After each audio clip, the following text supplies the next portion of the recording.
Hey guys, it's your girl Eurelis and welcome back to my channel. First of all, cheers to the holiday season. Yo, I didn't think we was gonna make it. Like, we done made it. Quick sip. Every day's a blessing. I really wanted to take the time out and say thank you to everyone who writes me sweet comments every single day. I see you.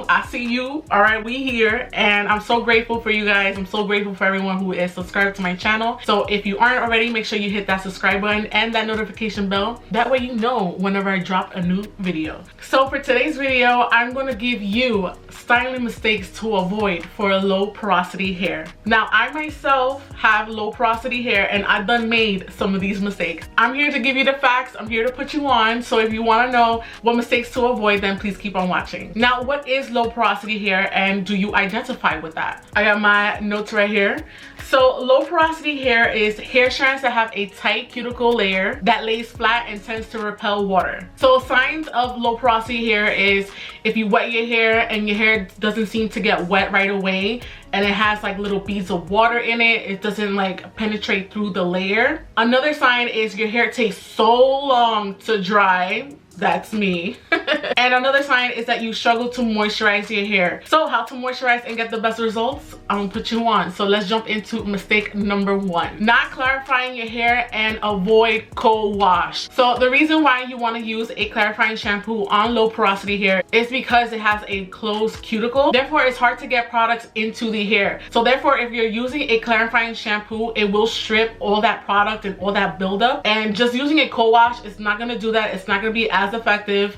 I mean, I personally don't really co-wash my hair anymore. I used to do it back in the day. A couple of months ago. I didn't realize that it wasn't really doing much for my hair. I only really co-wash like if my wash day doesn't go as planned, or if I just want to put my hair in a bun and it's just easier for me to just wet it in the shower, put some conditioner, that way I can sleek it back easier. Yes, that is one of the mistakes to avoid. So make sure you're clarifying your hair and stripping all that product buildup that you have in your hair throughout the week. Now, the cool thing about having curly hair is that we're all unique. We all find our ways to style our hair. We all find ways to, you know, fluff up our hair, how we want to wear it, what kind of cut you want to have. And so the second mistake to avoid is something that actually varies from person to person, because not everyone has the same type of strands. So protein overload can be a mistake. Again, it just depends on each curly girl. There are some people who love protein and their hair can take it well and it looks really great. And then there's some people where it's like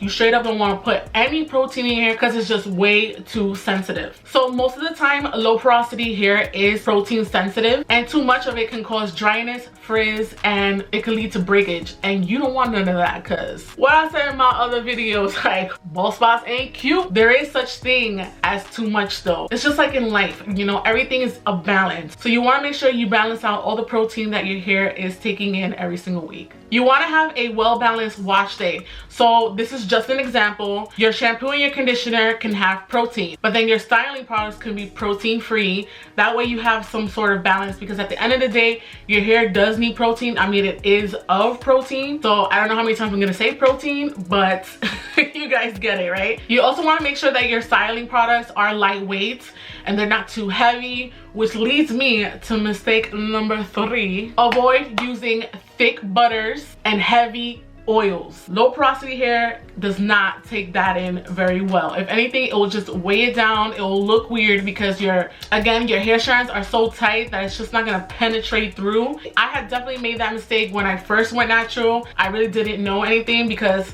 all of these curly hair products have a bunch of butters. They're all super thick, and I thought, okay, this is what it is. This is what y'all use, you know, to moisturize your hair. And that is not the case for low porosity hair. So low porosity hair does not need any of those heavy butters and oils. It's just gonna weigh it down. It's just gonna create more buildup in your hair. And imagine you using all of that stuff and then you're like, oh, I'm gonna co-wash my hair this week because I'm gonna do it every other week. That's what I was doing, and I did not know that that was a major mistake I was making in my curly hair game. Like, when I tell you my results were not lasting. Now from the top, make it drop. That's some wet. Stop.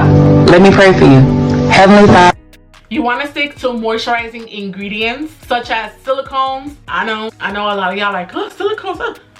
A low porosity hair, we can handle the silicones, okay? Another ingredient to look out for is something called petroleum. It's just a moisturizing ingredient. So if you don't know how to read the label on your curly hair products, don't worry, I got you. I'm going to leave in my description box a list of moisturizing ingredients to look out for. Mistake number 4, not using products with humectants. And you're probably thinking, what the hell is humectants? What is this girl talking about? Let me pull up my notebook here. Humectants are ingredients that reduce the loss of moisture and uses the atmosphere to attract water back into your hair. So you want to use curly hair products that actually have humectants. Some of the popular ones are honey, agave, flaxseed, and algae extract. These type of ingredients are so great for low porosity hair because again, it will use the outside to pull in moisture into your hair, so you shouldn't be afraid to use any of these type of ingredients. However, and this is something that I should do a separate video on, you ever notice that you'll do the same routine over and over, the same products?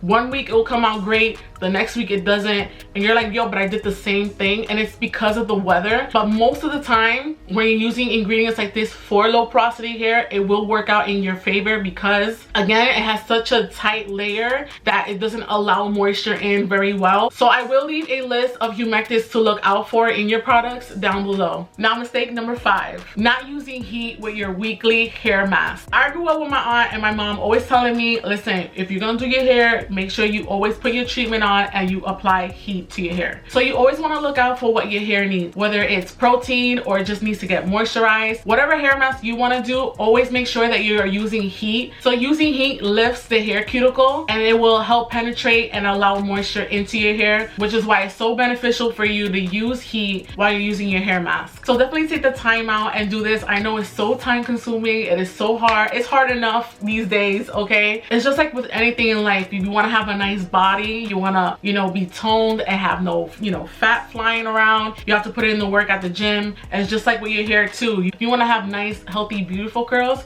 you're just gonna have to take the time out to take care of it. That would be like, damn girl, like, how you get your curls like that? So you really thought I was gonna do this video and not give you an extra tip? Come on, girl, you know I got you. So an extra bonus tip I have for you is wet plopping. When I tell you wet plopping has changed the curly hair game for me, man, like, I'm so mad that I didn't try it sooner. Low porosity hair and wet plopping, I think, is one of the best styling methods to try out. If you haven't tried it out, highly recommend you do it. Let me put this down before I spill it. So wet plopping is basically a styling method where you put in all your products into your hair and then you flip your head over and you put on a plastic cap over your hair, and that will help keep in all the moisture in your hair. I know wash day is one of the longest days ever, like, and I just love doing it that way because one, it gives me the gift of time. I'm able to like stop focusing on so much of my hair. I'm able to take a break, do whatever it is I need to do, and then come back and diffuse my hair. My drying time is cut down as well. My hair usually takes about anywhere from an hour and a half to 2 hours to dry. When I started wet plopping, girl, it only takes me an hour. So yeah, you guys, I highly recommend you check out wet plopping. So that is it for today's video. Thank you guys so much for watching. So if you guys have any questions, leave them down in the comment section and I'll see you guys on the next one. And of course, don't forget to glow. Mwah. Bye.